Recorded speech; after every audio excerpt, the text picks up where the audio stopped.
Doctor Faisal आज़ाद के बयानात के लिए डॉक्टर साहब के ऑफिशियल चैनल फैसल आज़ाद को सब्सक्राइब कीजिए।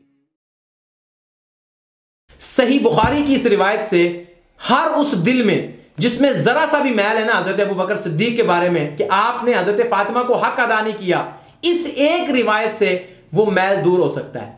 वो क्या है सुनिए जरा। रावी हैं हजरत जाबिर बिन अब्दुल्लाह रजी अल्लाह तआला अन्हु, कहते हैं क़ाल क़ाल नबी सल्लल्लाहु अलैहि वसल्लम लौ क़द जाअ मालुल बहरैन क़द अअतैतुका हाकज़ा व हाकज़ा व हाकज़ा फलम यजीअ मालुल बहरैन हत्ता क़ुबिज़ नबी सल्लल्लाहु अलैहि वसल्लम।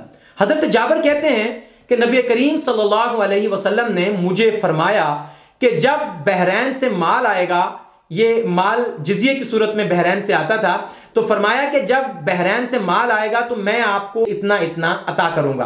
कहते हैं कि आप सल्लल्लाहु अलैहि वसल्लम का इंतकाल पुरमलाल हो गया और बहरैन से माल ना आया। और फिर फलम्मा जाअ मालुल बहरैनी अमर अबू बकरिन फनादा मन कान लहु इंद नबी सल्लल्लाहु अलैहि वसल्लम इद्दतुन औ दैनुन फलयअतिना फअतैतुहु।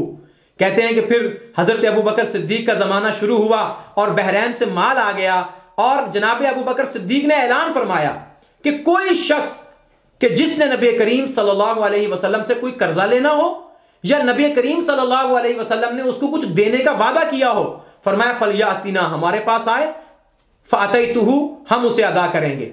फकुल्तु इन्न नबी सल्लल्लाहु अलैहि वसल्लम क़ाल ली कज़ा व कज़ा। कहते हैं कि मैं हाजिर खिदमत हुआ, मैंने कहा अबू बकर, मुझे नबी करीम सल्लल्लाहु अलैहि वसल्लम ने फरमाया था मैं तुम्हें इतना इतना दूंगा।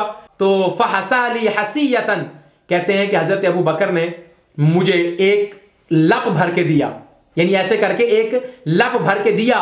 फ़अददतुहा फ़इज़ा हिय खम्सुमिअतिन, मैंने जब उनको शुमार किया तो वो 500 थे। अब वो दिरम थे, दिनार थे, जो भी तादाद थी, तो 500 थे। कहते हैं वक़ाला, और जनाब अबू बकर सिद्दीक ने फरमाया खुज़ मिस्लैहा, इसकी मिसल 2 लप और ले लो, 2 मुट्ठियां और ले लो।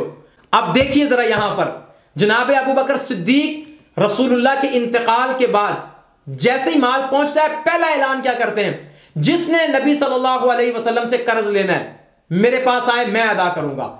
जिसके साथ नबी करीम ने वादा किया हुआ है मेरे पास आए, मैं अदा करूंगा। यानी रसूलुल्लाह के कर्जे कौन अदा कर रहा है? हजरत अबू बकर सिद्दीक। और पूरी जिंदगी जनाब अबू बकर सिद्दीक रसूलुल्लाह के कर्जे भी अदा करते रहे, रसूलुल्लाह के मामलात में भी पैसा देते रहे। कहते हैं कि जब जनाब अबू बकर सिद्दीक ईमान लाए आपके पास 40,000 दिरहम थे, और जब आप हिजरत करने लगे तो आपके पास 500 दिरहम थे, और वो भी रसूलुल्लाह पे खर्च कर दिए।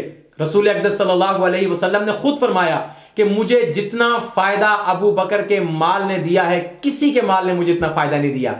लेकिन यहां पर मैं ये समझूंगा कि ये नाइंसाफी होगी मैं अगर उस दूसरी शख्सियत का जिक्र ना करूं, क्योंकि हम अहले सुन्नत हैं, हमारी 2 आंखें हैं, हम दोनों आंखों से देखते हैं। मैंने देखा कि रसूलुल्लाह सल्लल्लाहु अलैहि वसल्लम पर माल खर्च करने वालों में मुझे 2 हस्तियां नजर आती हैं जिन्होंने रसूलुल्लाह पर माल इस तरह कुर्बान किया जैसे कुर्बान करने का हक था। एक हस्ती कौन है? जनाब अबू बकर सिद्दीक, और दूसरी हस्ती सैयदा खदीजतुल कुबरा रजी अल्लाह तआला अन्हा। ये 2 हस्तियां थी जिन दोनों के बारे में और दोनों के माल के बारे में मैं अपनी तरफ से एक जुमला अर्ज करना चाहता हूं। चूंकि खतीब आदमी हूं तो थोड़ी सी खिताबत का इजहार भी करूं कि दोनों के माल के बारे में, हजरत सैयदा खदीजतुल कुबरा के माल के बारे में, ऐ मेरे महबूब, हर शोहर पर यह हक है वो अपनी बीवी का नानो नफका अदा करे, उसका खर्चा अदा करे, घर का दाल दलिया और राशन लेके आए। लेकिन मेरे महबूब आप फिक्र ना करें, घर के माली मामलात में ना घबराएं। खदीजा का जितना भी माल है सारे का सारा आपका है। आप जाएं, अल्लाह के दीन की दावत दें, लोगों को अल्लाह की तरफ बुलाएं, जो अल्लाह कहता है वही करें। बिल्कुल वैसे ही जैसे हजरत इब्राहीम अलैहिस्सलाम की बीवी ने कहा था, इब्राहीम जब अल्लाह का हुक्म है तो जाओ, फिर हमें अल्लाह के हाल पे छोड़ के, अब हमें कोई परवाह नहीं है। सैयदा खदीजतुल कुबरा ने भी कहा आपको परवाह करने की जरूरत नहीं है, घर के सारे माली मामलात के लिए खदीजा का माल आपके लिए वक्फ है या रसूल अल्लाह। और बाहर के मामलात में जनाब अबू बकर सिद्दीक कहते हैं, ऐ मेरे महबूब, बाहर के जो भी मामलात हैं, कोई लेन देन है, कोई कर्जा है, कोई गुलाम आजाद करवाने हैं, कुछ खरीदना है, ए महबूब, बाहर के हर मामले के लिए अबू बकर सिद्दीक का सारा माल आप पर कुर्बान है, बस आप इशारा करते जाएं और अबू बकर सिद्दीक अपना माल कुर्बान करता जाएगा। दोस्तान अजीज, इन दोनों हस्तियों को मैंने देखा, रसूलुल्लाह पे सबसे ज्यादा माल कुर्बान किया।